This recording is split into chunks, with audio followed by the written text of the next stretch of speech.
Hey friends, it is Brian from Pruitt Homestead. I got a few beets to pick today and I figured you could come along.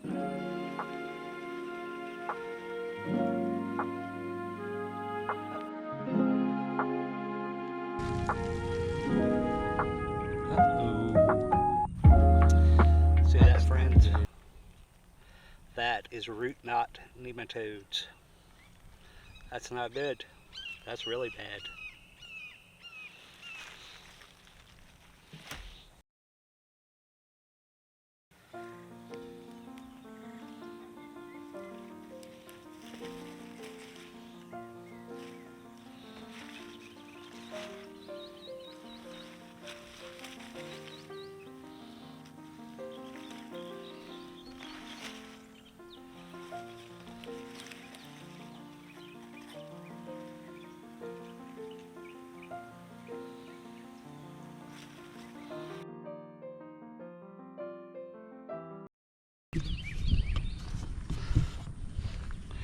We have to come up with a plan to fix that.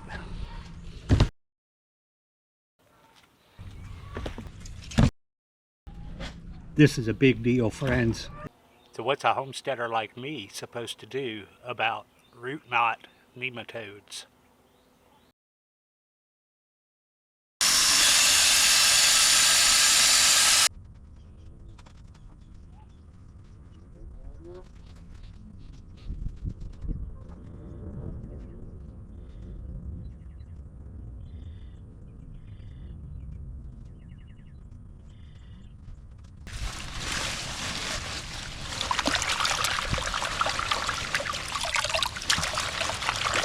Don't panic. If you suspect you have root knot nematodes, go ahead and harvest everything.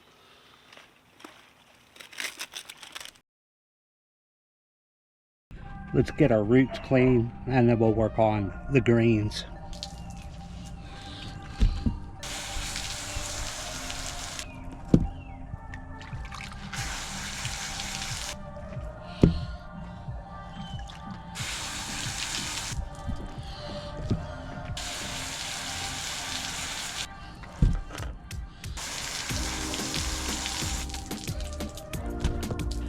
Nematodes in your garden are not the end of the world. Alright, I've got all my beets and my greens cleaned up and put away. Now let's dive into what do I do about nematodes in my soil. Alright friends, so let's talk about what we know about root knot nematodes. This is my first personal experience with having them in the garden and all the years that I've been gardening. A root knot nematode is it's a type of a roundworm that it has needle-like mouth parts called skylets, and it attacks the root system of your vegetables. Not all vegetables, but some. Now we know beets.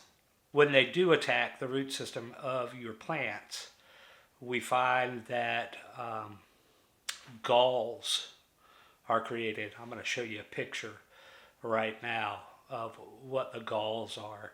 I kind of showed you that earlier, but it's just a nasty looking inflammation, you might say, on your root system. These galls prevent adequate nutrient uptake, as well as at times adequate water uptake by the plants. You will notice sometimes that the tops of the plants look either nutrient deficient or they might wilt, even though there's plenty of moisture in the soil. You can't always depend on what's happening on top of the soil with the wilting or with the nutrient deficiency. The only way to really know definitively that you have root knot nematodes is to pull a plant up, just like we did with the beets. There are varieties of plants that are root knot nematode resistant. There's some southern peas, there are some tomatoes, there's some peppers. So if you know definitively that you have root knot nematodes, you can lean towards these nematode resistant varieties of vegetables. I'm sure everybody's wondering, how do you get rid of nematodes once you have them? There's several different ways that you could go about it. I'm looking at the website clemson.edu just to get some background information and figure out what's a good approach for me. One of the ways that they say you could get rid of nematodes is repeated tilling in the heat of the summer. And so what they're saying is till every 10 days. And that's going to bring the nematodes up. The dry heat or the heat of the summer should kill them off. Another way to get rid of nematodes is to rotate your crops. That's a good preventative measure, and we should probably be practicing that anyways. When you do discover that you have root knot nematodes, go ahead and pull the plants up completely. Get the roots out, get all the stalks out of the beds or out of the soil, and that'll help reduce the population of the root knot nematode. There are soil amendments you can add to your garden, and it looks like anything with crab shells in it. Do a little bit more research on that, but it said that can help as well. Old timers have told me in the past that you could get rid of nematodes by planting mustard greens. After they've been there for a few weeks, till them under and then cover it up.